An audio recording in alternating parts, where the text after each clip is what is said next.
शिक्षक आणि कर्मचारी तसेच आपण उपस्थित सर्व पालक वर्ग, आपण जर आले नसतो तर हा प्रोग्राम काही झाला नसता, आणि विद्यार्थी वर्ग. आपण वाचत असेल इंटरनॅशनल योगा डे हा 21 जूनला होता आणि आपल्या भारताने याच्यासाठी खूप प्रयत्न केला. त्यानंतर हा इंटरनॅशनल योगा डे झाला आणि आज योगा एक कॉम्पिटिशनमध्ये सुद्धा स्पोर्ट्स म्हणून गणला जातो. तो सुद्धा एक स्पोर्ट्स आहे. त्यानिमित्त आपल्या सर्व महाराष्ट्रामध्ये युनिफाईड योगा एक स्पेशल ऑलिम्पिक भारतने ठरवलं की पूर्ण महाराष्ट्रामध्ये युनिफाईड योगा म्हणून घेण्यात यावे. पण त्यावेळेस आपलीकडे शाळा सुरुवात झालेली नव्हती 21 जूनला.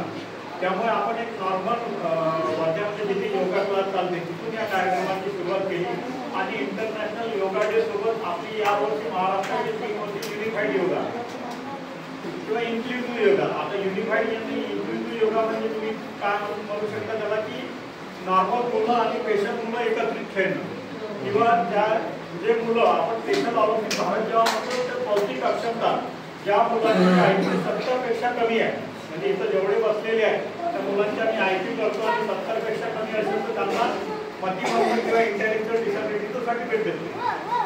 ते जे मुलं त्या मुलांसोबत इतर कोणतेही मुलं कॉम्पिटिशनमध्ये सहभाग घेऊ शकतात. मग जर 6 मुलांचा जर एक गेम असेल तर या गेममध्ये 3 मुलं नॉर्मल असेल आणि 3 मुलं आपले स्पेशल असेल.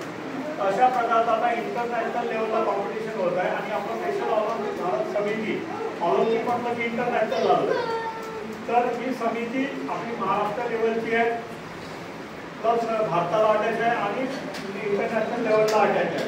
या समितीचे अध्यक्ष आहे महाराष्ट्राचे डॉक्टर श्वेता गिरीश सोमय्या आणि आपल्याला वर्धेला सुद्धा याचे आपण काम सुरू केलेले आहे.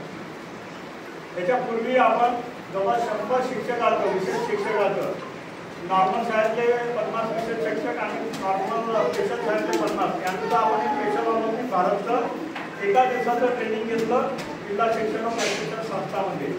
त्यानंतर आपण याच मुलांची एक कॉम्पिटिशन सुद्धा घेतली तेव्हा शाळेची मुलं वर्धेला कमला नेहरू विद्यालयामध्ये कॉम्पिटिशन घेण्यात आलं होतं आणि तिथून 2 मुलं आपल्या राज्यस्तरीय कॉम्पिटिशनमध्ये नागपूरला गेले होते. त्याच्यानंतर आपण फक्त या मुलांसाठी काम करतो पण याच्या मुलांसाठी कोणी काम करत नाही.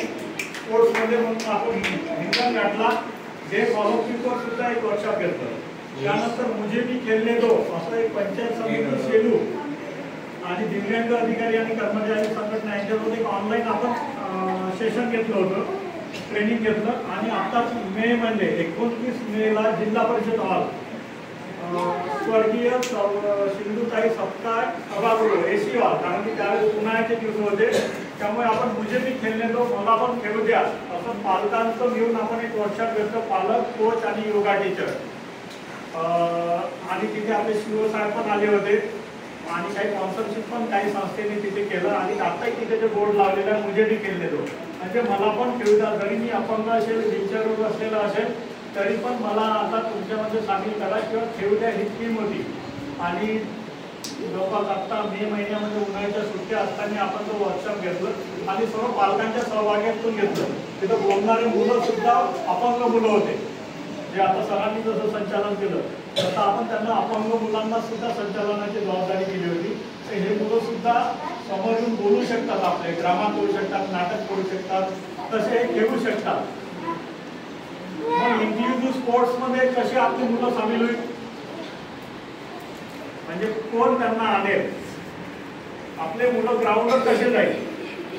कारण की आता तुम्हाला सुट्टीमध्ये गेलं तर तुमच्याकडे मुलं येतात, दिवाळीमध्ये उन्हाळ्यात गेलं तर घरी येतात किंवा त्याला अजून ताप सर्दी झाला तर 4-5 दिवसाच्या वेळी अजून तो 10-15 दिवस घरी राहतो.